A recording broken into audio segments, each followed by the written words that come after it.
ассалому алайкум бинандаҳои азизу арҷманд, мутаваҷҷеҳ бошед ба барномаи иттилоотии ахбор ки аз студияи марказии телевизиони Тоҷикистон манзури шумо мегардад. имрӯз таҳти раёсати раиси маҷлиси намояндагони маҷлиси олии ҷумҳурии Тоҷикистон Шукурҷон Зуҳуров ҷаласаи навбатии иҷлосияи панҷуми маҷлиси намояндагони маҷлиси олии ҷумҳурии Тоҷикистон даъвати панҷум баргузор гардид. дар оғози иҷлосия созишномаи сармоягузорӣ байни ҳукумати ҷумҳурии Тоҷикистон ва ҷамъияти дорои масъулияти маҳдуди авестогурӯҳ оид ба сохтмон ва истифодабарии корхонаи истеҳсоли оби нӯшокӣ ва маҳсулоти машруботӣ Сиёмат дар шаҳри Душанбе ба тасдиқ расонда шуд.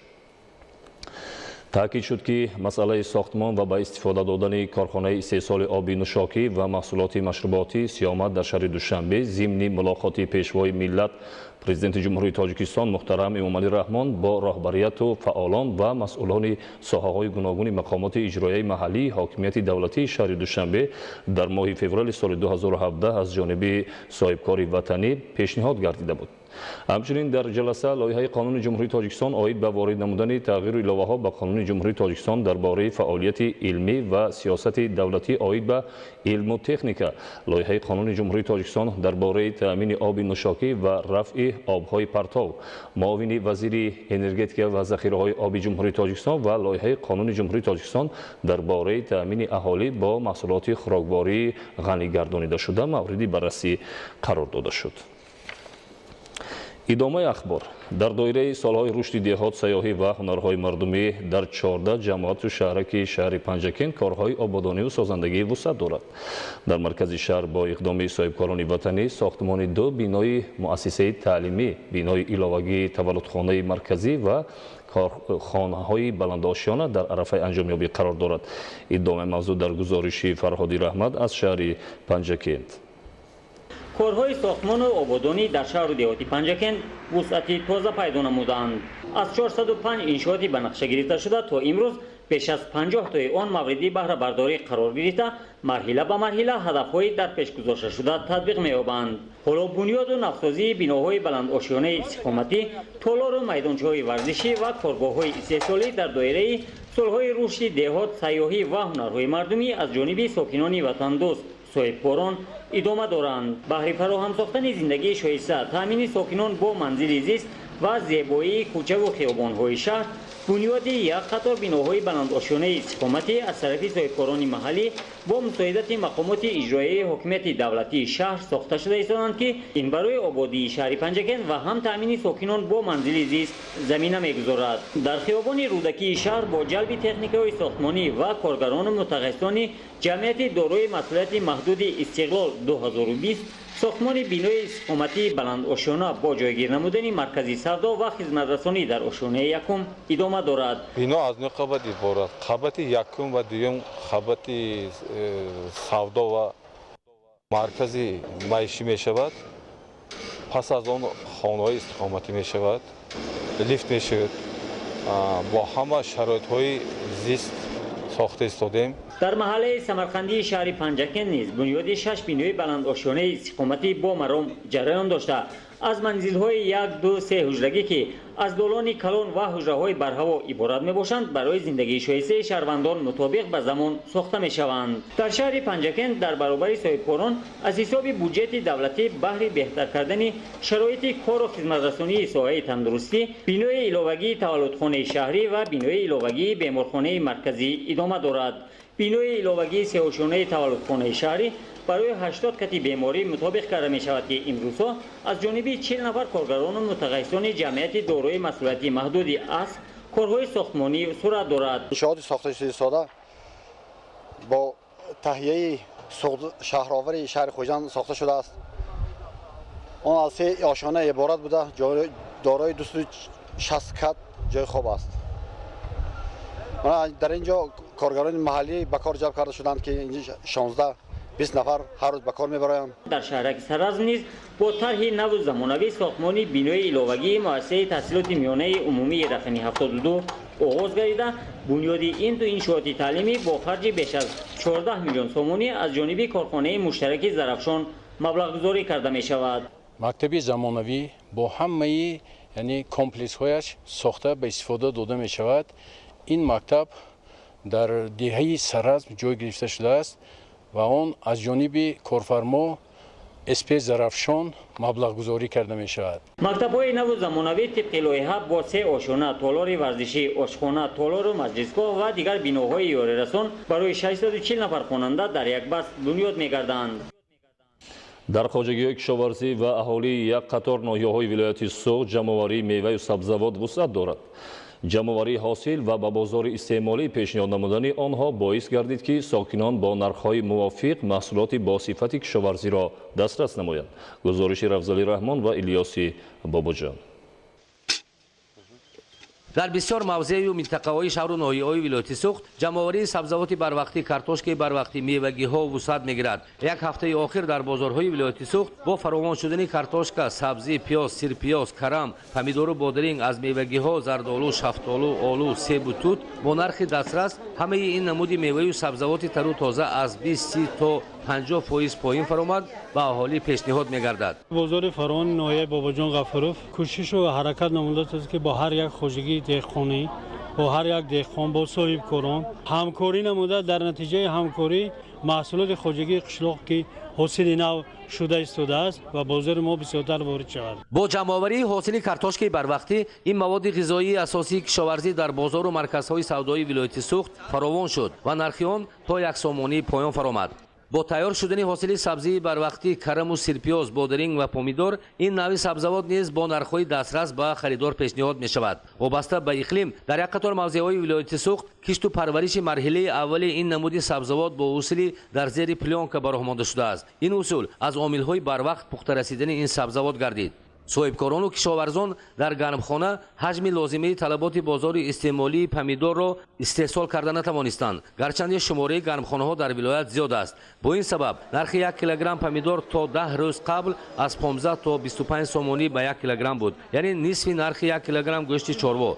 اما در گرمخانه‌ها بادرینگ با حجم طلبات بازار استحصال گردید. از این رو نرخ این سبزیجات تا به 2 سومانی به 1 کیلوگرم پایین فرآمد. با آغاز جمع‌آوری پمیدور کشت و پرورش زیر پلانک و بروقتی طی یک هفته است که در بازارهای ولایت پمیدور استحصال کشاورزان ولایت افزود. از این حساب نرخ پمیدور نسبت به 10 روز قبلی 2-3 مرتبه تا 5 سومانی به 1 کیلوگرم پایین فرآمد.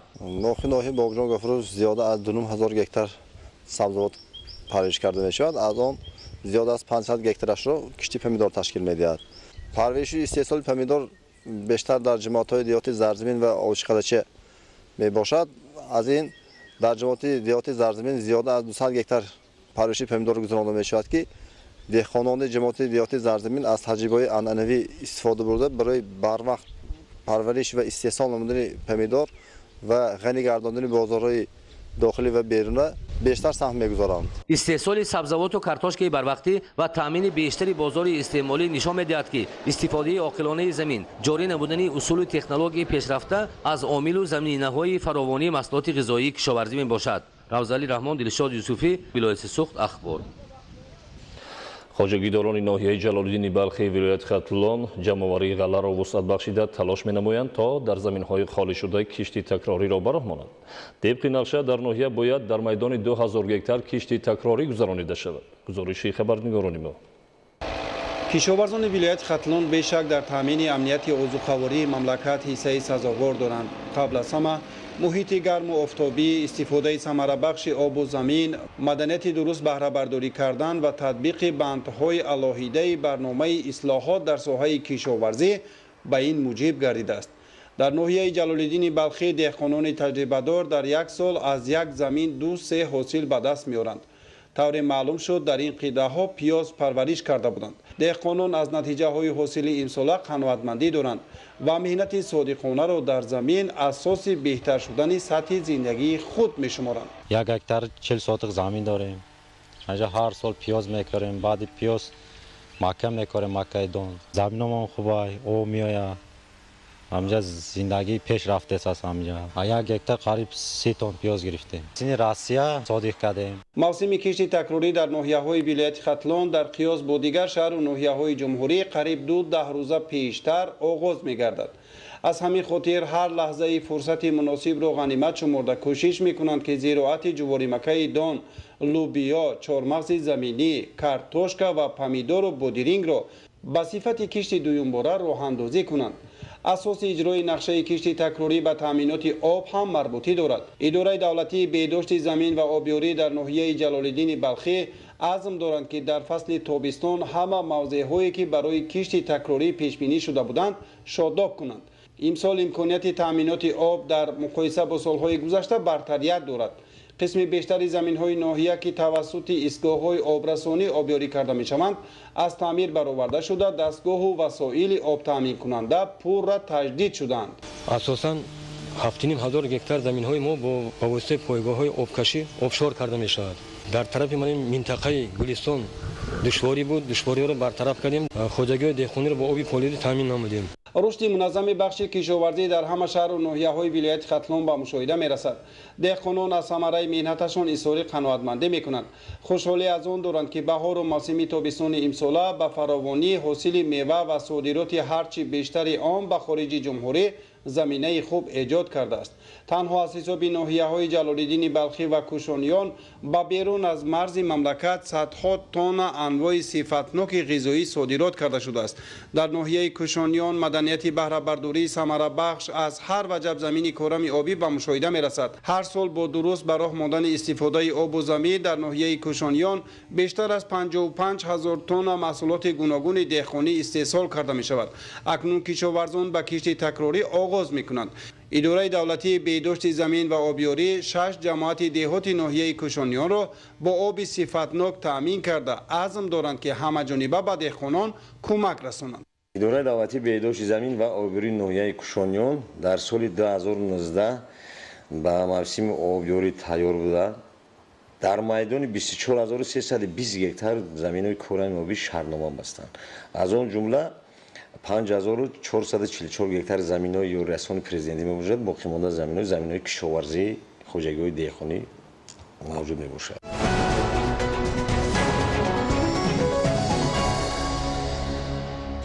ساختارهای قدرتی جمهوری عربی مصر در شهر العریش ضمن عملیات مخصوص 14 تروریست را بی‌ضرر نمودند. بر اثر صدمه اتوبوس در شهر دبی امارات متحده عرب باشد 19 مسافر به هلاکت رسیدند، 9 کس دیگر جراحت برداشت.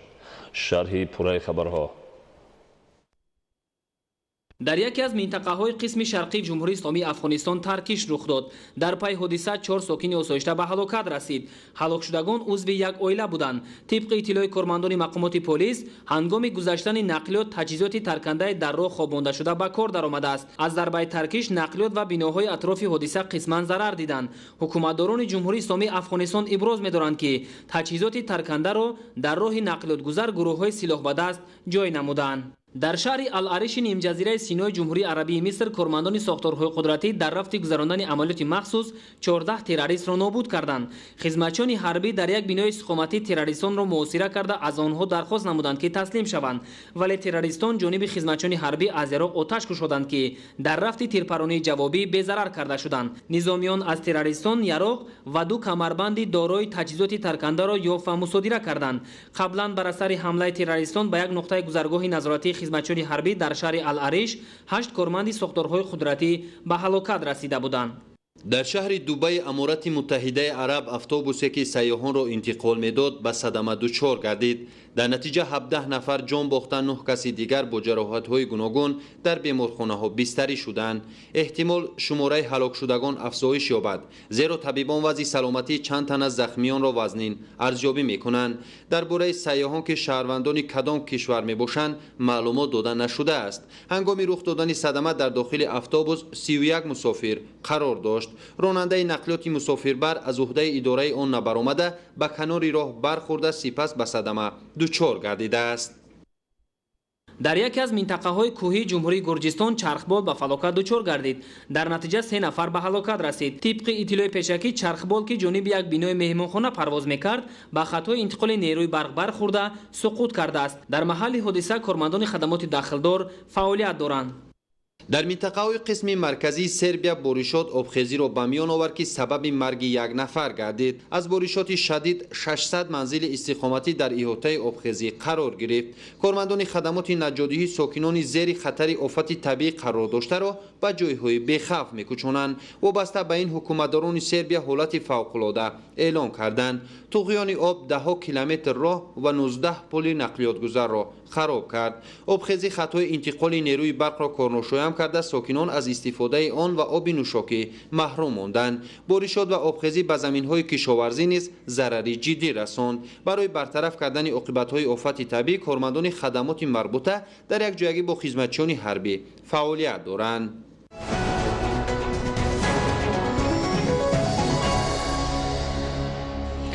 شروع از 27 می تا 14 ایون سال روان یک گروه از طبیبان بلند اختصاصی دولت شویتساریا جهت آموزش و تبادل تجربه با همتایان خود به جمهوری تاجیکستان آمده در شهر خاروغ ولایت مختار کوهستان بدخشان معالجه و جراحی رایگان را برای مریضان انجام دادند. گزارش همکارانمان در این خصوص. شروع از سال 2014 تا این جانب طبیبان دولت شویتساریا در بیمارخانه ولایتی شهر خاروغ برای اهالی شهر و نواحی ولایت مختار کوهستان بدخشان خدمت رسانی طبی بلندصفت رایگان را بر راه گذاشتند. از تاریخ 27 می تا 14 ایون سال روان متخصصان خارجی از روی خط مریضانی را که به جراحی نیاز دارند قبول نموده عملیات می‌گذرانند. دوام این مدت مقدار زیاده از 40 نفر مریضان مراجعت کرده 36 نفرشان طریق جراحی شفا یافتند. به گفته طبیب جراح شویتساری اندری ماکی دوام 5 سال می شود که برای مردم ولایت مختار کوهستان بدخشان خدمت رسانی طبی بلندصفت را پیاده می نماییم. در یک سال 2 مرتبه به این مکان بی اشتباه تشریف می آوریم. هدف سفر ما این کمک رسانیدن به ساکنان دوردست و در همین سفر ما برای طبیبان بیمارخانه ولایتی ترمینولوژی معاصری که باید طبیبان طریق آن جراحی را گذرانند در درس‌های آموزشی یاد می‌دهیم. در یک سال این دکتران 2 بار به ولایت مختار کوهستان بدخشان می‌آیند و عملیات جراحی را به خلق بدخشان می‌گذرانند. طبیبان خارجی در یک سال 2 مرتبه در موسم تیرماه و بهار به ولایت مختار کوهستان بدخشان تشریف آورده برای اهالی شهر و نواحی ولایت مختار کوهستان بدخشان خدمت رسانی طبی رایگان را بر راه مانده برای طبیبان بیمارخانه ولایتی باشند کورس‌های آموزشی را در سمت صیقل دادن مهارت کسبی پیاده می‌نمایند. در جمهوری تاجیکستان زیاده از 6 میلیون استفاده برنده تلفن موبیلی به قید گرفته شده است. اگر ضرر اقتصادی تلفن موبیلی را به نوبت گیریم، هر یک نفر در یک روز از 15 تا 20 سوم صرف می‌کند. استفاده بر زیاد تلفن موبیلی می‌تواند انسان را به بیماری سرطان یا اینکه فراموش خاطری مبتلا نماید. گزارش خورشید نجمی‌دین. استفاده از حد زیاد و به مورد تلفن‌های موبیلی در زمان جهانی شوی در برابر تاثیر ناگوار به سلامتی انسان همچنین به وضع اجتماعی نیز تاثیر نامطلوب دارد. در چند سال اخیر نشان دهنده‌ها و حساب‌های آماری نشان دادند که استفاده از حد زیاد تلفن‌های موبیلی در بین عائله‌های جوان به نظر رسیده باعث ضرر زیاد به سلامتی مرد و زن و حالت روانی آنها گردیده است. به بیماری‌های نورولوژی و بیماری‌های سیستمی دل و بیماری‌های آنکولوژی یعنی که با آموزش بدخیم آورده می‌رساند. جهت دیگر این مشکلی روانی تاثیر ناگوار آن بر رشد جسمانی و عقلانی نسل نورس به حساب می‌رود. آنها شده در بین مردم ما کودکان و نورسان بسیارتر استفاده می‌برند. تاثیر منفی آن بسیارتر به کودک‌ها تیزتر می‌گذارد به خاطر آنکه ارگانیسم کودک همه چیز را تیز به خود قبول می‌کند. نه بلکه به سیستم مرکزی عصب می‌تواند که به تمام سیستم ارگانیسم انسان تاثیر خود را رساند. ضرر تلفن به انسان این یکم به سیستم شنوایی به خراب گشتن سیستم مرکزی عصب حتی تا نابینایی آورده می‌رساند. تاثیر منفی که در آخر آورده می‌رساند می‌تواند به بیماری سرطان معده سر یعنی که به عضو بصیره عضو شنوایی آورده می‌رساند حتی تا کار و گونگی هم آورده می‌رساند. طبق اطلاع سازمان عمومی جهانی تندرستی باشد همه سال 250,000 نفر از ساکنان دنیا هنگام استفاده به موقع و به مورد تلفن‌های همراه در سر چنبرک ماشین و کوچه و خیابان‌ها جان خود را از دست می‌دهند. به مشاهده رسیدن چنین مشکلات پسیکولوژی در جامعه یعنی وابستگی زیاد از تلفن‌های موبیلی هر یک انسان سالم فکر را امروزها وادار می‌سازد که بهر رفع این مشکلات جای داشته چاره اندیشد و از استفاده به مورد تلفن‌های موبیلی ва сомонаҳои иҷтимоӣ ва ҳар гуна бозиҳои телефонӣ ҳам худ ва наздиконамон худдорӣ намуда ҳамагон эҳтиёт намоем то боиси нохушиҳои зиёд нагардад. Хуршедаи Наҷмиддин, Мақсади Мақсад, Ахбор. тамошобинони арҷуманд, ин буд барномаи иттилооти ахбор. Хайр, таҳсияту хонобод бошед.